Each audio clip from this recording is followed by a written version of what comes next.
Saham CPO naik sampai plus 22% dalam 3 bulan terakhir. Investor Indonesia panen cuan, komoditas ini sering disorot negatif secara global. Tapi kali ini banyak katalis positif yang membuat saham CPO malah naik dan berpotensi tetap bullish. Harga CPO berhasil rebound menjadi 4.559 Malaysia Ringgit per ton pada 18 Agustus 2025 setelah sempat turun menjadi 3.728 Malaysia Ringgit per ton di Mei. Kenaikan ini nggak berdiri sendiri, ada katalis global yang dorong permintaan makin besar. Amerika nurunin tarif impor jadi 19%, Eropa hapus bea masuk, India longgarkan tarif dasar minyak nabati. Jadi demand melonjak justru di saat supply ketahan program biodiesel B40B50 di dalam negeri. Artinya, keseimbangan demand versus supply inilah yang bikin tren CPO sekarang bisa jadi game changer. CPO, crude palm oil, memang bisa jadi primadona saat harga naik karena sifatnya cyclical. Tapi di balik potensi cuannya ada sisi lain yang sering terabaikan.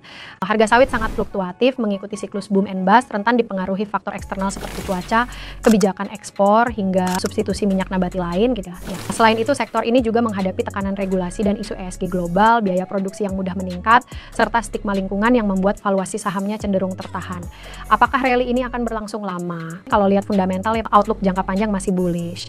Indonesia kuasai 59% supply global, produk turunan CPO makin laku, dan biodiesel B50 siap serap demand domestik. Strategi di saham CPO paling efektif adalah masuk saat harga rendah ketika sentimen negatif menekan, lalu keluar saat harga rally karena faktor seperti El Nino, kebijakan biodiesel, atau gangguan pasokan. Pilih emiten yang efisien dengan biaya produksi rendah dan pasar ekspor beragam, serta yang sudah memenuhi standar ESG agar lebih tahan terhadap regulasi global. Saham sawit juga udah ngebut BWPT plus 174%, JRR plus 154%, DSNG plus 107% hanya dalam 3 bulan terakhir. Saham CPO cocok dijadikan diversifikasi portofolio untuk short to mid term play.